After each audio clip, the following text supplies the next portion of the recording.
Okay, so getting back into our coverage over the X-Men, we now jump into X-Men issues number 10 and issue number 11. We're now going to cover a two-part story arc that actually takes place back on Mojo World. And of course, it's bringing back another character that has been gone for a short period of time, and that'll be the character known as Longshot.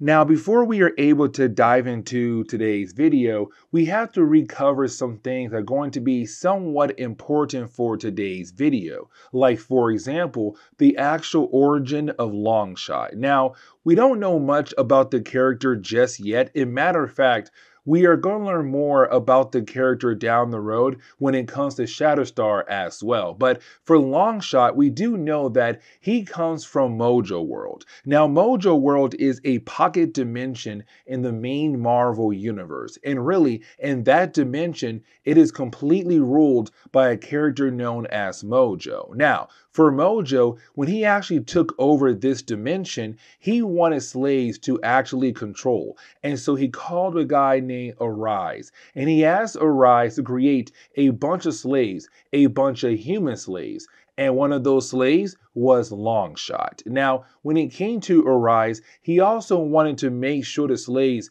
had the ability to fight back against Mojo and possibly free the world from his control. And that is where Longshot comes in, because Longshot was technically created to kind of lead an army against Mojo to hopefully free the world.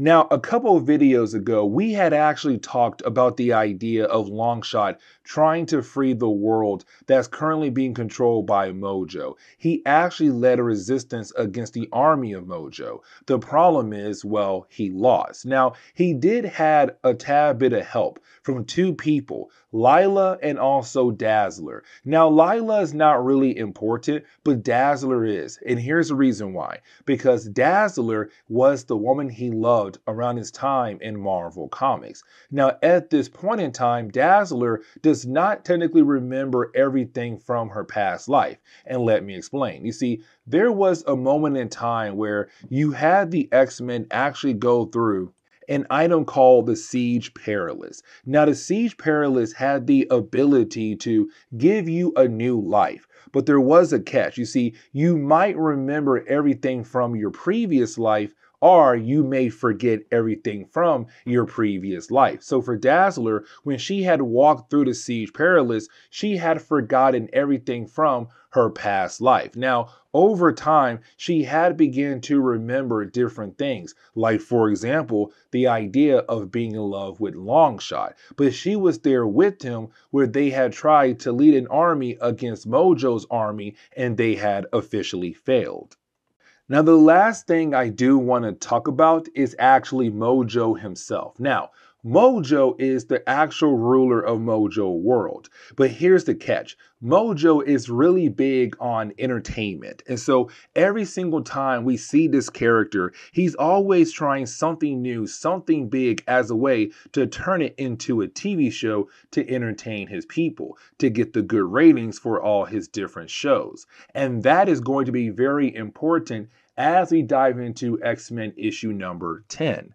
And so getting into X-Men issue number 10, we actually pick up with Longshot first. Now, you have Longshot walking around the area of where the X-Mansion used to be at. And the reason why I say used to be, because it had just crashed on top of somebody. It's kind of walking around wondering where in the world is he? Because Longshot does not completely remember everything about his past. Now, for Longshot, he's kind of wondering what in the world is going on, but he's then confronted by four members of the X-Men: Cyclops, Rogue, Wolverine, and Beast. Now, these four characters are technically not themselves. In reality, they have been changed into different versions of themselves that kind of works for Mojo and one of his new TV shows they are currently in. For example, Wolverine is a coward right now. Cyclops, he continues to doubt himself every single time. Now, for our heroes, they do tell, Longshot their master Mojo put them there. And so it kind of helps Longshot remember a tad bit of what's happening at the moment, that he was an X-Men, that these guys are the X-Men. That matter of fact, he's on Mojo World, and now he knows he has to save them and also save himself as well. And now we jump over to, well, Mojo. And like I said earlier, when it comes to Mojo, he's really big on entertainment in his world, in his dimension. And so we learn our heroes are currently in a new kind of TV show.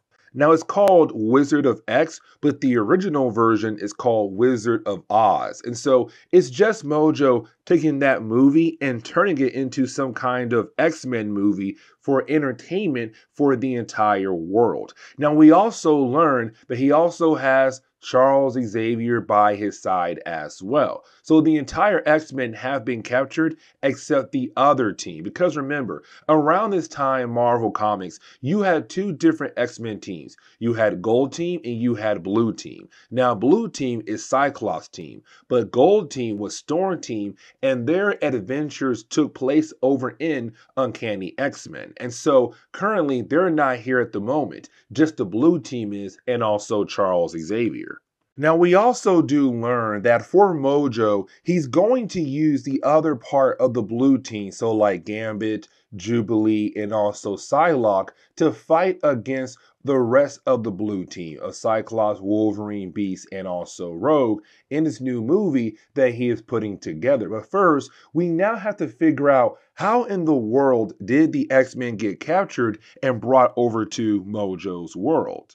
And so we jump back in time to kind of get the full details of how the X-Men were brought over to Mojo's world. So here's the thing. You see, you had Dazzler, after she lost the last battle against Mojo, she used a teleporter known as Meek to teleport back over to the main Marvel universe to find the X-Men, which she was able to do. And she informed the X-Men what happened to Longshot and Lila, who was also there with them. Now, for Dazzler, while she's telling everything to the X-Men, the teleporter she used, Meek, is actually a traitor. He's not on her side at all. Matter of fact, he works for Mojo. And so you have Meek begin to teleport the entire X-Men back over to Mojo's world. Now, as soon as they arrive there, you then have our heroes trying their best to fight against Mojo and his army. Now, this battle does go on for a good amount of pages, but really it only ends with the X-Men actually losing the battle, but also you have Dazzler kind of being stopped by Longshot, because at this point, Longshot was under Mojo's control. And so when she saw Longshot, she stopped fighting and tried to break him out of Mojo's control. But the problem is, Mojo's army caught up to her and began to blast her, and unfortunately, she was shot out the window, falling to what seems to be her death. And so while she's gone, the rest of the X-Men have been captured, and then they were brought over to the Wizard of X show that Mojo is currently putting on.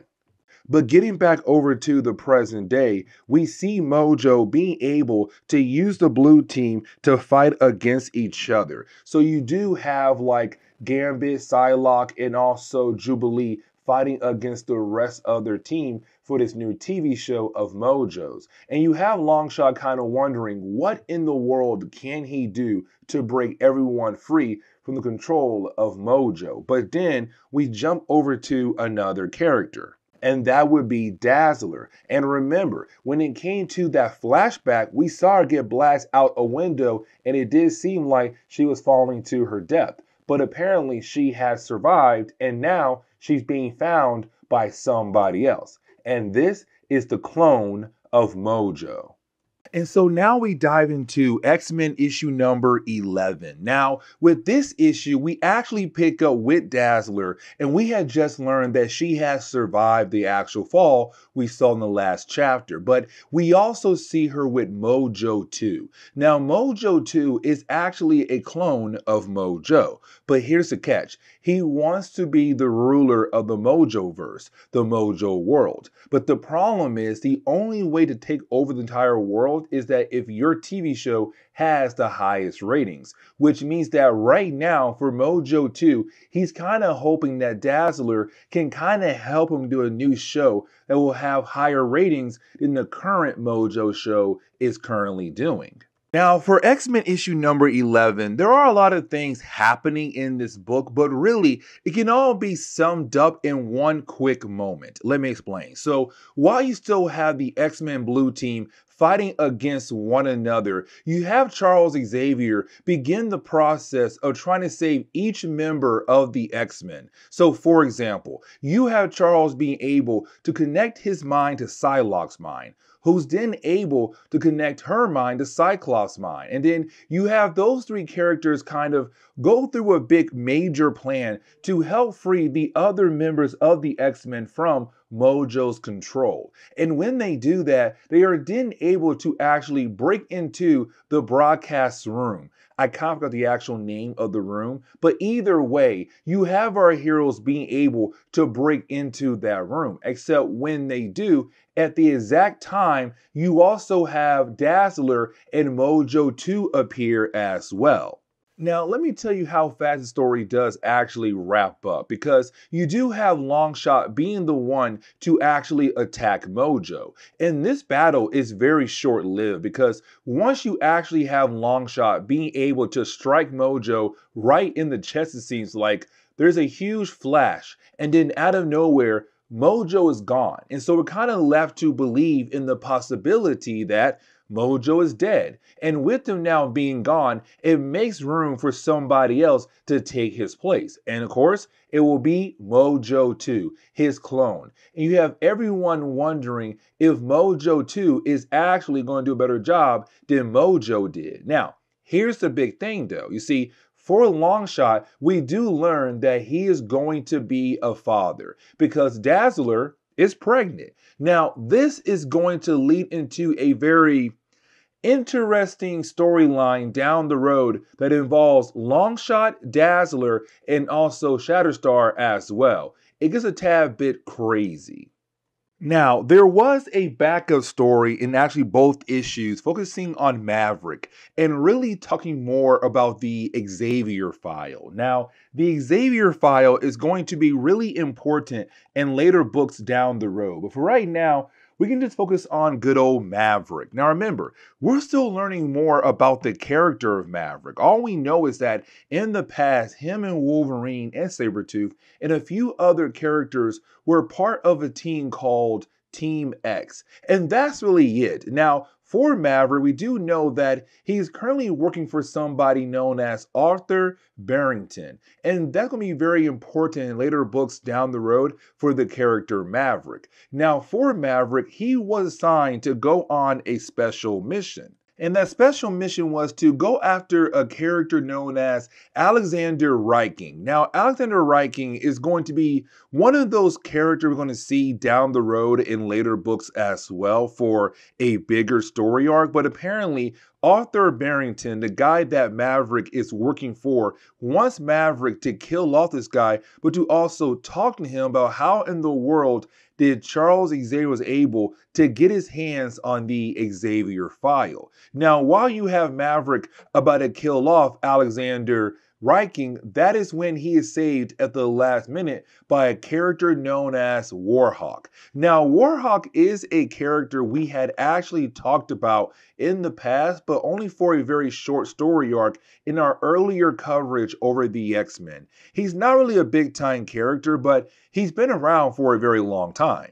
You see, for Warhawk, he actually first appeared back in Marvel Premiere issue number 23 in 1975. Now, for Mitchell Turner, he was actually given a variation of the super soldier serum to save his life. It was given to him by Dr. Burstein. Now, I don't really want to talk about Dr. Burstein. I kind of want to talk more about Mitchell Turner here. Now, with the super soldier serum, it did save his life, but he was able to gain steel-like skin and super strength.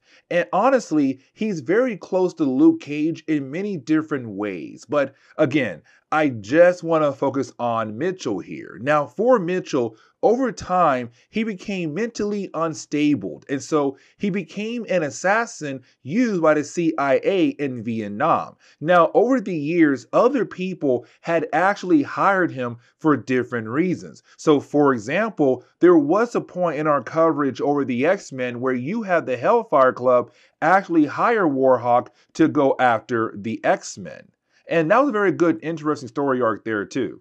Now, we do learn that Alexander was actually brought here to this lab to save the life of Mitchell. And so when you have Maverick bust into the facility, well, Warhawk has no choice but to go ahead and protect Alexander from Maverick. And so the next part of the story is really more of Maverick fighting against Warhawk. Now, we do learn that Warhawk was here with Alexander to actually gain stronger metal skin.